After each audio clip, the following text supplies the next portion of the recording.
क्या उद्धार यानी सैल्वेशन वास्तव में एक फ्री गिफ्ट है मनुष्य के लिए?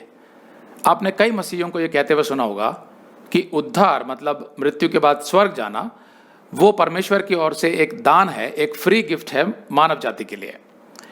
इफिसियों का 2:7-9 कहता है कि परमेश्वर अपनी उस कृपा से जो मसीह यीशु में हम पर है, आने वाले समयों में अपने अनुग्रह का असीम धन दिखाए, क्योंकि विश्वास के द्वारा अनुग्रह ही से तुम्हारा उद्धार हुआ है, और यह तुम्हारी ओर से नहीं वरन परमेश्वर का दान है, और न कर्मों के कारण, ऐसा ना हो कि कोई घमंड करे।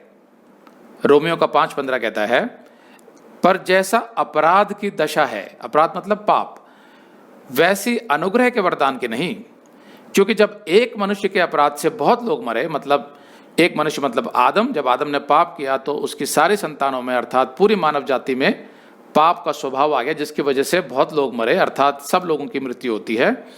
तो परमेश्वर का अनुग्रह और उसका जो दान एक मनुष्य के अर्थात यीशु मसीह के अनुग्रह से हुआ, बहुतेरे लोगों पर अवश्य ही अधिकाई से हुआ।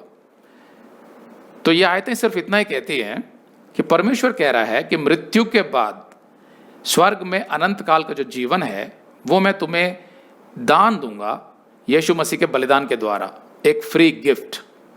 तो बड़ा सवाल ये है कि अगर यीशु मसीह के बलिदान के द्वारा उद्धार यानी स्वर्ग जाना एक फ्री गिफ्ट है परमेश्वर की ओर से, तो फिर इसे हर कोई मनुष्य खुशी खुशी स्वीकार क्यों नहीं करता?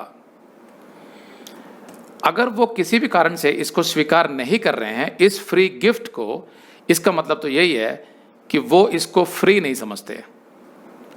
मैं आपको बताता हूं, 3 वर्ग के लोग होते हैं जो समझते हैं कि ये फ्री गिफ्ट नहीं है। वो कौन से होते हैं?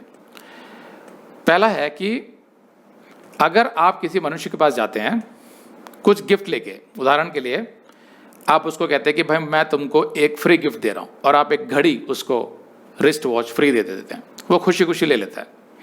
फिर आप उसको एक मोबाइल फोन देते हैं, कहते हैं भाई ये मेरी तरफ से एक फ्री गिफ्ट है, वो उसको भी खुशी खुशी ले लेता है।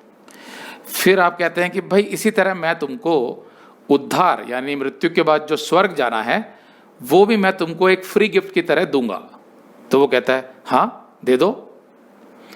तो उसके लिए आप उसको सुसमाचार सुनाते हैं और उसको बताते हैं कि भाई सबसे पहले आपको अपने पापों से मन फिराना होगा। तो वो कहता है पापों से मतलब कौन से पाप?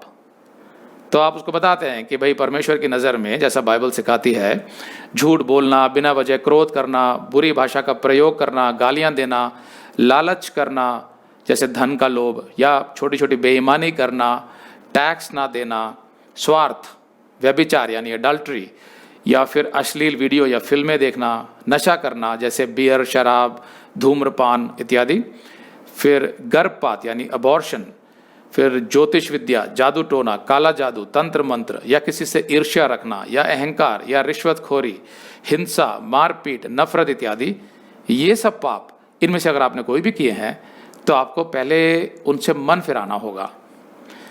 तो यहाँ पर वो मनुष्य कहता है कि भाई फिर ये फ्री गिफ्ट कैसे होगी? इसमें तो आपने एक शर्त लगा दी है कि मुझे मन फिराना होगा। इससे पहले के जो 2 गिफ्ट आपने मुझे दिए उसमें तो ऐसी कोई शर्त नहीं थी। भाई उसको तो मैं फ्री गिफ्ट करके स्वीकार कर लेता हूँ। समझ लो कि मैं शराब भी पीता हूँ, मैं सिगरेट भी पीता हूँ, मैं व्यभिचार भी करता हूँ, मैं रिश्वत भी लेता हूँ, या मैं अश्लील वीडियो भी देखता हूँ, लेकिन आपने तो मुझसे नहीं बोला ना पहले 2 गिफ्ट में कि भाई वो छोड़ना पड़ेगा, मन फिराना पड़ेगा। तो वो तो मेरे लिए फ्री गिफ्ट थे, लेकिन अब आपने कंडीशन लगा दी, उसमें शर्त लगा दी है। अगर आप ये संदेश पूरा देखना चाहते हैं तो आप इसे हमारे वेबसाइट hindiBiblestudy.com पर देख सकते हैं। ये वीडियो हमारे मई के वीडियोस में अपलोड किया हुआ है, तो जिनके पैकेज में भी मई का महीना शामिल है उनको ये वीडियो उनके मई अकाउंट में मई के वीडियोस में मिल जाएगा। अगर आप हमारे वीडियो फोन पर देख रहे हैं तो अच्छी स्पीड के लिए कृपया गूगल क्रोम या मोजिला फायरफॉक्स ब्राउजर इस्तेमाल करें। मतलब आप गूगल क्रोम या मोजिला फायरफॉक्स ब्राउजर खोलकर उसमें hindiBiblestudy.com टाइप कीजिए। अगर आप हमारे वेबसाइट के विषय में जानकारी हासिल करना चाहते हैं तो आप YouTube पर हमारा संदेश देख सकते हैं जिसका शीर्षक है एक विशेष सूचना, हमारी मिनिस्ट्री का अगला चरण, second phase of our ministry, उसका लिंक इस वीडियो के नीचे दिया हुआ है।